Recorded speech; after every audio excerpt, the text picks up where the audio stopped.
Welcome back to my Mental Health and Crime channel. My name is Hootie London. This is for educational purpose only. This is the case of the Idaho quadruple murders. May the 4 victims rest in peace. Condolence to the families. Today I'd like to discuss about when actually Bryan Christopher Kohberger got arrested in Pennsylvania. To bring you breaking news out of Idaho. In the quadruple murder of 4 university students, a suspect is in custody. Now, according to our source, a man was arrested in Pennsylvania. Now, we do not know anything else about his identity, but the Moscow Police Department is holding a press conference today at 4 p.m. Eastern, 1 p.m. local time. Now, officials from the state police, the city of Moscow, and the University of Idaho will be present. Now, these developments come as a cleaning crew has been scheduled to come into the crime scene today, according to police. Now, roommates Kaylee Gonsalves, Madison Mogan, Zana Kernodle, and Kernodle's boyfriend Ethan Chapin were all stabbed to death in the girls' off-campus house in the early hours of November 13th. All right. Moscow Police Chief Fry and the detectives came up to clean the house. This is the same day Bryan Christopher Kohberger was arrested. My question is, what was the rush? Why would they be cleaning up a crime scene when the arrest just happened? And obviously, Bryan Kohberger has to be found guilty through a trial. So they weren't even sure they had the right person, but yet they are here trying to clean up the house. I find this to be really baffling. What is the hurry? Why would he clean up a crime scene?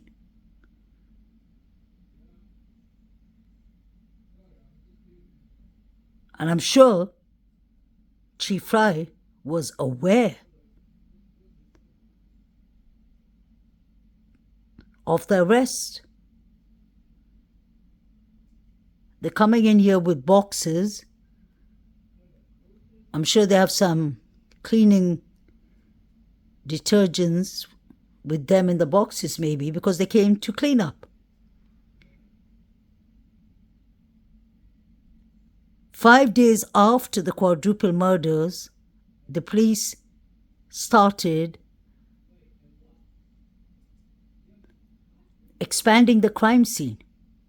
So there was still evidence inside and outside the house that they were still not done with. I find this to be a red flag. Kaylee Gonsalves, Madison Mogan, Zana Kernodle, and Kernodle's boyfriend Ethan Chapin were all stabbed to death in the girls' off-campus house in the early hours of November 13th. All right, joining us now on the phone is Court TV legal correspondent Chanley Painter. Chanley, now you were in Moscow. You covered this case basically from the beginning. I know you've been in contact with some of your sources. What are they telling you?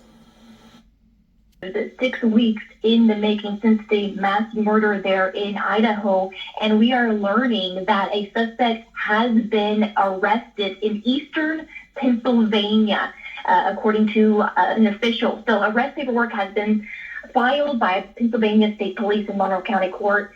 28-year-old Bryan Kohberger was being held for extradition in a criminal homicide investigation based on an active arrest warrant for first-degree murder. This was issued by the Moscow Police Department and the Latah County Prosecutor's Office.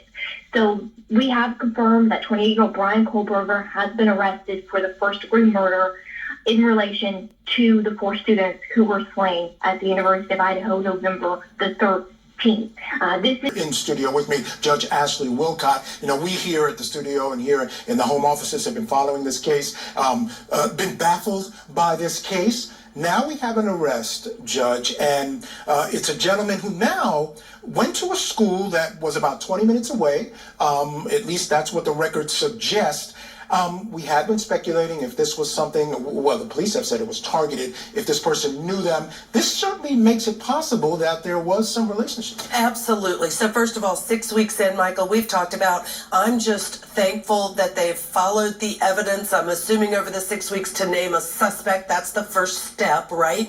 Innocent until found guilty. But here's the thing about this suspect. 6 weeks in, I think that it is likely that there's a relationship, Michael, between these 4 students and this person, somehow contact, knowledge. This is not, I think, a random stalking or a random act of violence. I think there's got to be a relationship. The other thing I must say is his age, and ironic to me about his field of study, criminology. I saw you taking notes. I think it was criminology, but Michael, right? PhD in that, and what is all that about? So yes, I think there's got to be a relationship.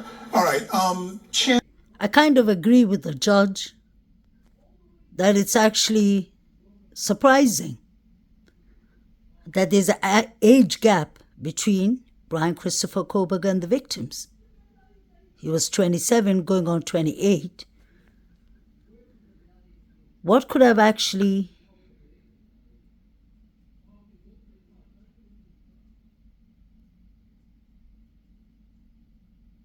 got Bryan Christopher Kohberger to know these 4 victims? Because clearly he's a teacher assistant in Washington Pullman.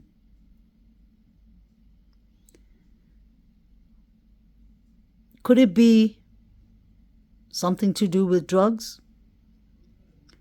The reason I say that is not to disrespect the victims, but we can't leave any stone unturned, any rock unturned. So the connection between the victims and Bryan Christopher Kohberger is important in case he did these horrific crimes. The only thing that makes me believe that could have possibly happened was either Bryan Christopher Kohberger was buying drugs from someone in the house, and it could have gone terribly wrong. They could have given him some bad stuff, and he could have come to take revenge. I don't think this is a serial killer, his mentality. This is more like a mass murder. But I personally don't believe Bryan Christopher Kohberger did this by himself. He could be innocent, or he could be involved with other people, other suspects who did this. The age difference is something to think about. If he was stalking them, was he hired by someone to stalk them? Just a question. You know what shocked me about this arrest was that this is clear across the country.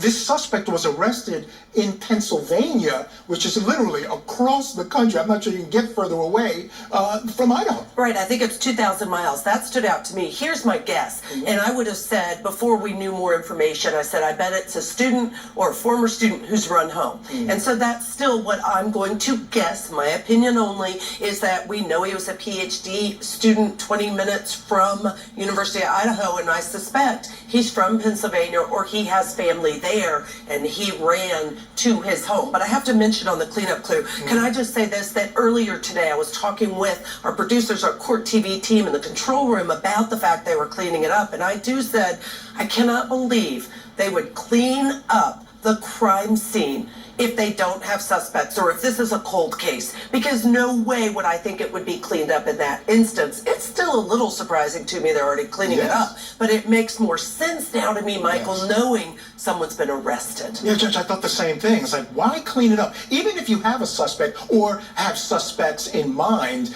you would think they want to preserve the crime scene for as long as they possibly can. Yes. But again, we'll hopefully find out more about that today, Chanley. I know you spent quite a bit of time, weeks on the ground there in Moscow.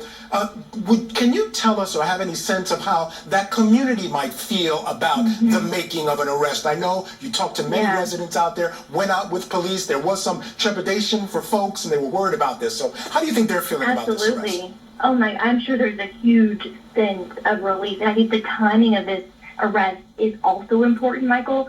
They didn't wait until, after the new year. They made this arrest now while the students are gone. They're on winter break, holiday break. The students don't return to the campus until January 11th. So I think this was also important for the community as well. Students away, make this arrest so they can start this new semester, the spring semester, with this sense of some sort of closure. There's not, hopefully, a mass murderer still on the loose in that community, because you're right. I've been there a couple of times for weeks, and you can just feel this fog over the community that everyone is on edge. Businesses would close before dark so that their employees could get to their homes and lock themselves inside their home before dark. That's how scared this community was, with so many unanswered questions and just such an unconscionable crime. I totally agree with the judge. Why were they cleaning up the crime scene? That doesn't make sense. Whether an arrest was coming or they had suspect or suspects in mind, why would you clean up the house? And furthermore, why would you demolish the house? Were they trying to get rid of evidence? Could the police have noticed that it was the fraternity boys and the sororities and people involved in the university that could have done the quadruple? And were they trying to clean it up? I thought personally that the scene could have been cleaned up when the Idaho-Moscow quadruples happened on the 13th of November. Because let's not forget, it took DM and BF 8 hours, or maybe 9 hours, if you go according to the previous timeline. That was between 3 to 4. Wasn't DM and BF cleaning up? So I still don't understand. What was the emergency for Chief Fry and his crew to start the cleaning up process? I remember the judge ordered for the cleaning up to stop. They even moved the packages, suitcases out of the house and returned it to the families. Chief Fry said that that's important for them to give the family the memories, but I'm sure the families would prefer justice before the memories. Kaylee, his mother, said that a small bin in a room was untouched. It had things in it. Why didn't they take fingerprints of everything in the dustbin? Furthermore, how many bins have they checked around the area? I mean, like Queens Road, the apartments, Taylor Avenue, Sigma Chi.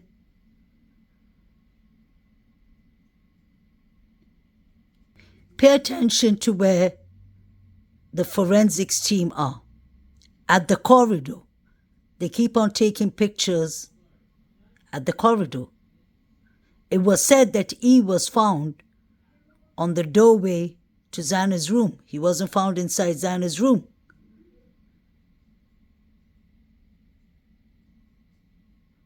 Look at the red cups in the sitting room. I assume there was a little gathering there and something went wrong, because you see a couple of cups. And we heard from Xana's dad, Jeffrey Canodal. He said that he called his daughter at 12 at midnight, and she said that she was chilling. She was just chilling at home. She was going to order food, I guess. Nobody saw Xana and E between 9 to 1:45. Not even on social media pictures. That should be a red flag.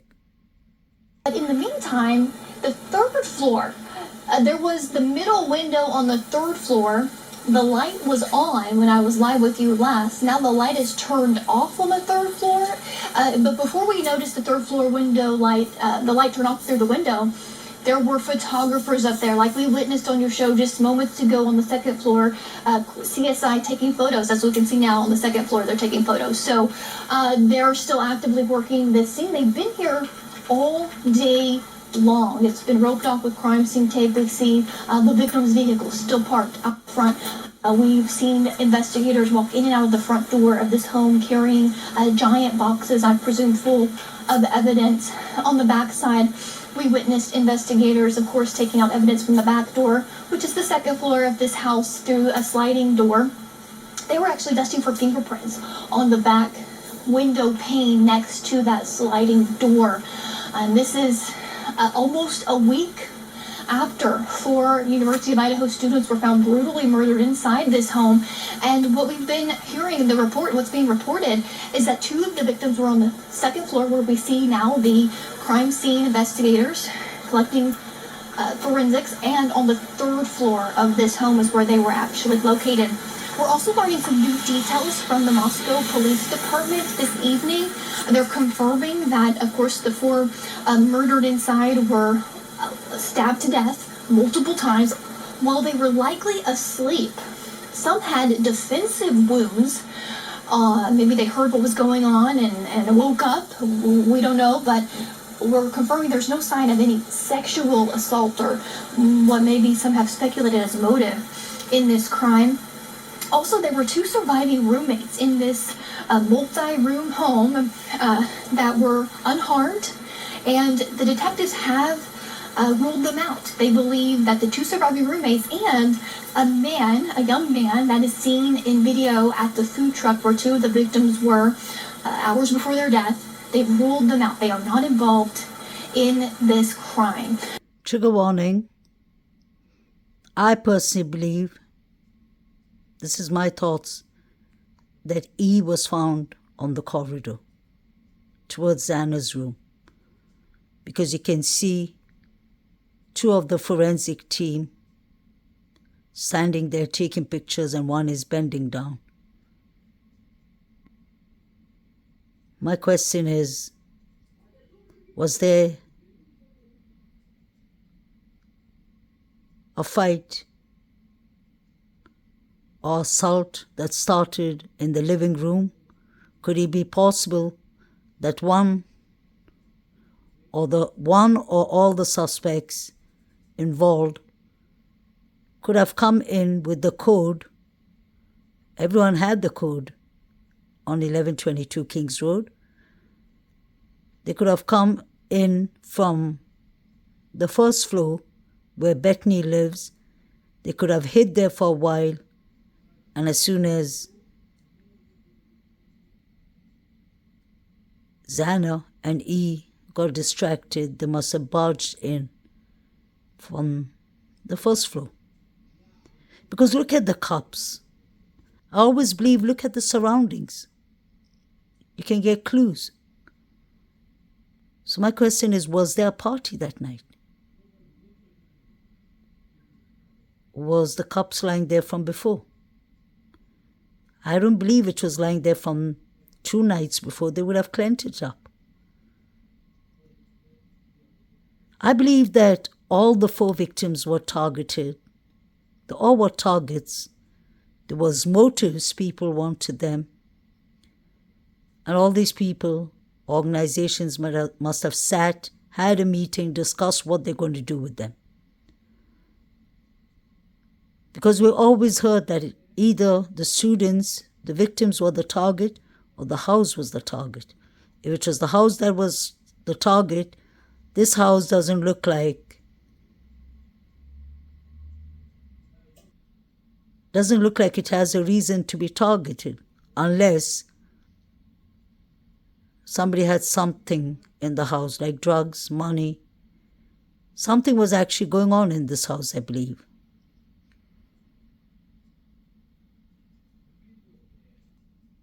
Could it be possible that E was trying to run from the fight? He could have been attacked in the living room and he was trying to run towards Anna. Something could have happened. I believe it was the living room that the assault started in. Because on the Good Vibes picture, we have the fingerprints. It was one of the unidentified male DNAs. What happened to that? One of the most red flag things that has happened in this case is demolishing the house. The house had all the evidence. The prosecutor, William Thompson, said that he believed that the residence, the house, was the target. Is that the reason they demolished it? They were in a hurry to go and clean it up. The day Bryan was arrested, they gave quickly some of the stuff back to the victim's parents, and the bins was full of things. I personally believe that they messed up the case in the beginning.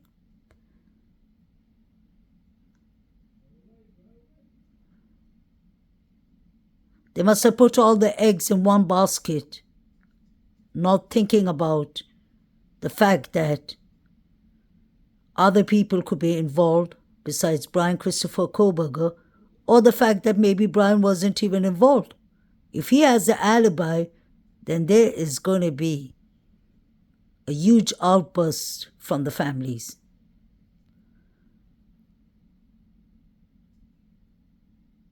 Let's not forget the FBI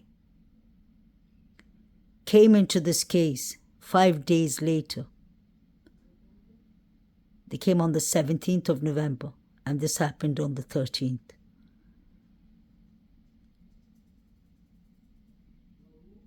I don't even think that the FBI got the material and the evidence and the IGG in a legal way. I don't believe that. We can see what's happening in the court now. There's a lot of errors, things has been deleted. I'm talking about the data from the tower.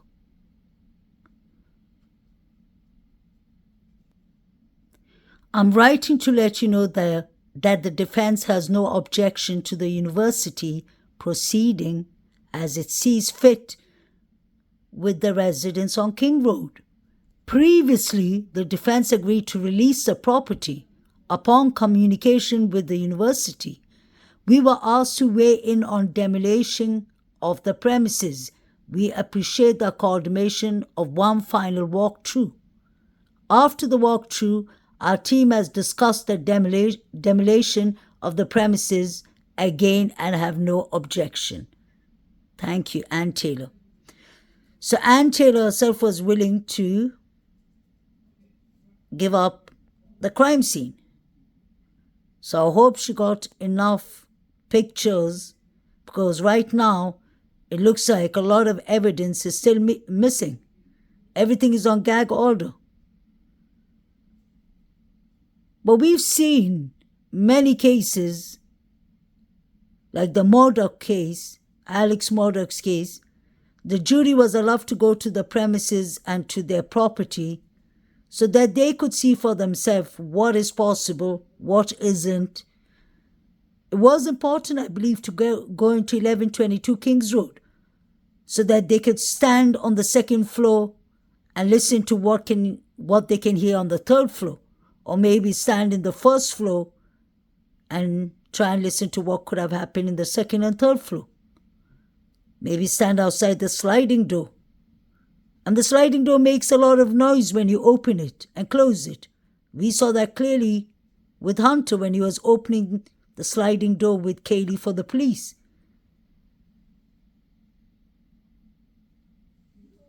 I believe that the assault started from outside.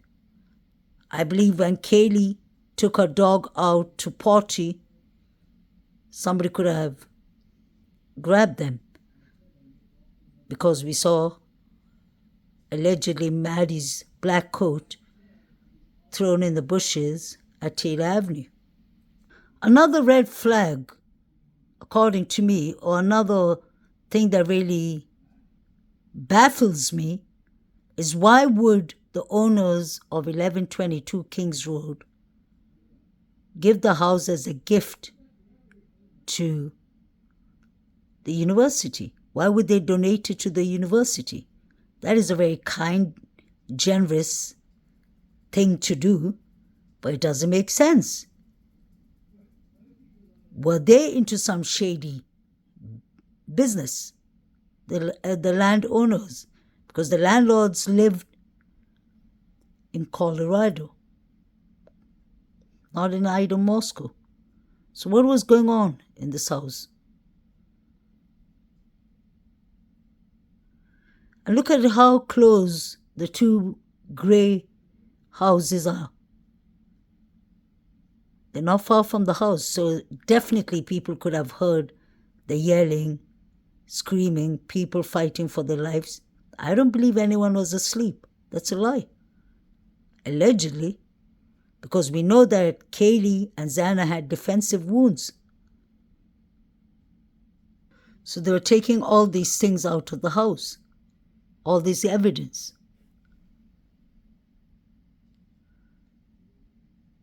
I believe they have on gloves because they saw that social media made a big scene. We did. Because we are surprised that the forensics team was going in without mask and gloves. Wonder what's up in those bags.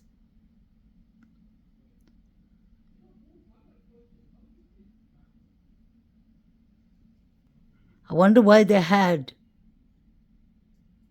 a black cover wrapped on the van.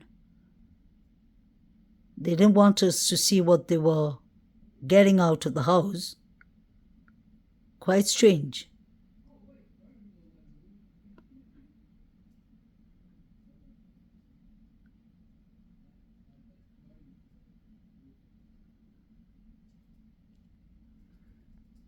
I showed you before the Facebook article that there was a tripod parked near the house. I wonder if it's that one. And the cameras were running. And when they played it on the 13th of November, the day these four poor victims were unlived, the tripod camera said that they saw blonde women yelling and running hysterically for life. Wonder if that was Bethany Funk or Dylan. There was a lot of things going on that night. If you pay attention to the sliding door, above it you can see that it has a lot of lights, like Christmas lights. At night, it was quite bright. So I don't believe a stranger would take the chance to come into a house and unlive 4 people. They would have known that there's a dog inside the house. They don't know how many people are partying in this house. So I believe it's somebody who knew the layers of the house, somebody who's partied in that house before. Let's not forget, the mayor said it was a crime of passion. Could Jack D have been involved? He has a white Hyundai Elantra. He had injuries on his hand. I showed you all the picture that he had on TikTok that he took down. I believe from the very beginning, Ann Taylor was unsatisfied with the evidence and the IGG. There's a lot of loopholes.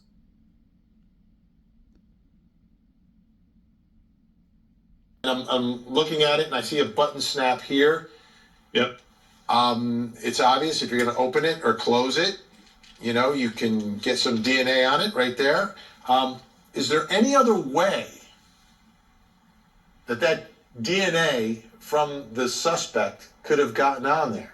Like, is there any other innocent way that it ends up on a knife sheath beneath the body of the victims?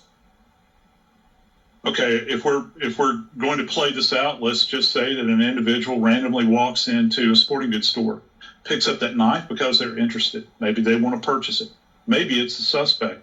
They take that button that's on there and they actuate it. If you flip that button open, Vin, that underside of that button has kind of a sharp edge. If you flick it up with the thumb, it's not really sharp, but it's well defined. You can kind of scrape off dead skin cells. That's what I mean. Yeah, I can feel the that. scraping. Yep.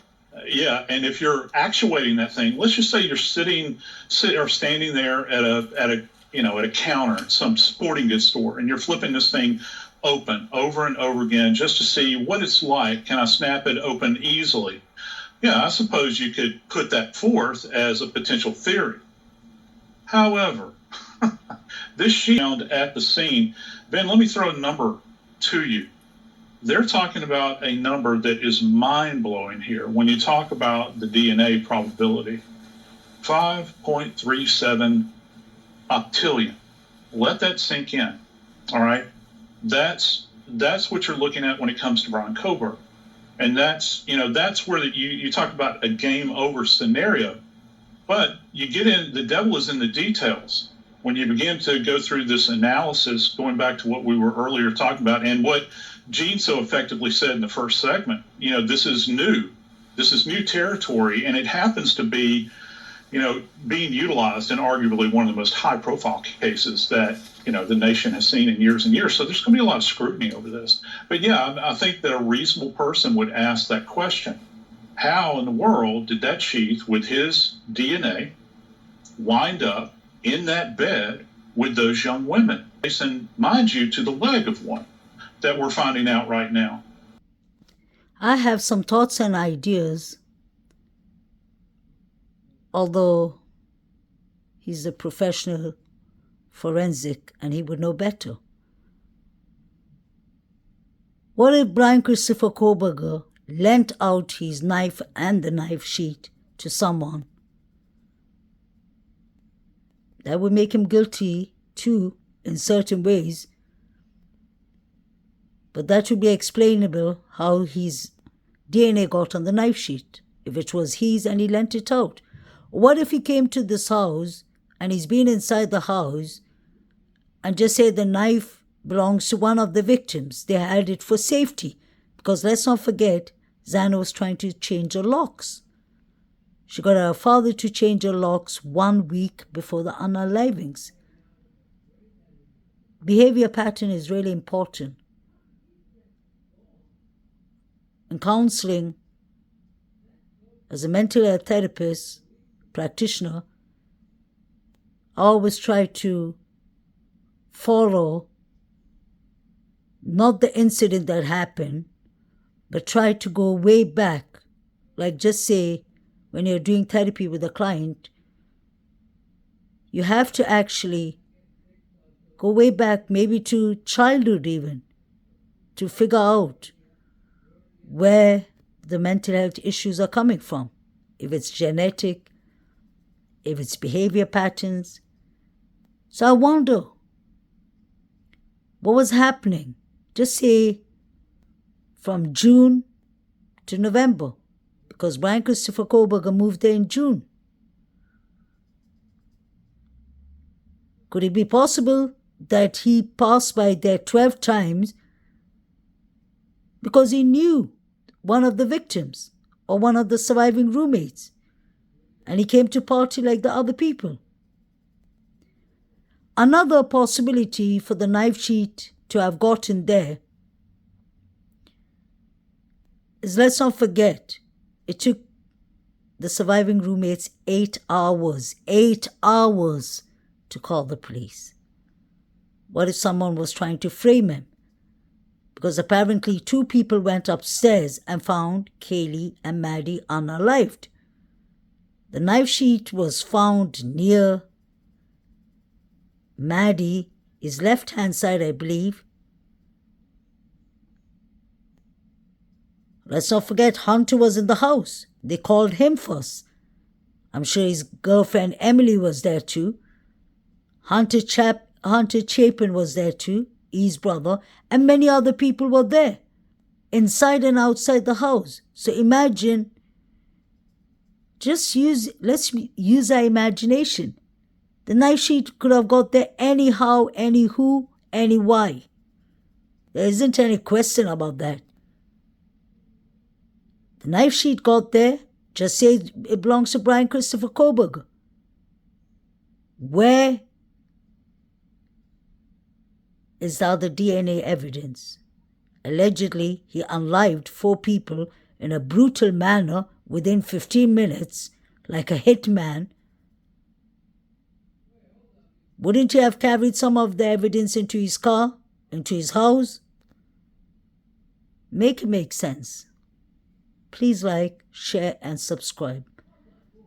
Condolence to these 4 victims' families. I hope the correct justice is served for them and for Bryan Christopher Kohberger. If he's guilty, he deserves what's coming to him. But if he's innocent, I hope he sues them. They went and demolished the house. They were already cleaning the house the day Bryan Christopher Kohberger got arrested. What were they hiding?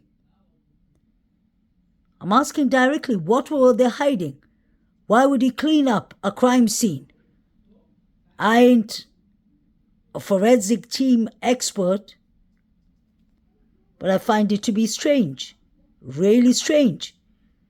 Doesn't make sense. This house was targeted, and the victims were targeted, I believe personally, by people who knew them well. Like the fraternity boys. Dylan heard rummaging upstairs, and she thought it was the Sigma Chi boys. DM, BF, why did y'all decide to call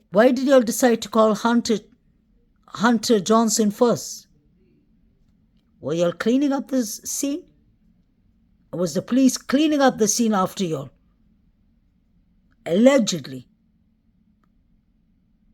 Doesn't make sense. Took 8 hours to call 911. What were they hiding? Were they part of the plan? Are they scared for their lives? Pay attention, none of them have a mask on. I think some of them have gloves on. Their DNA could have easily got there, into the knife sheet, to the curtains, to the house. This doesn't make sense. This was done very, very unprofessional.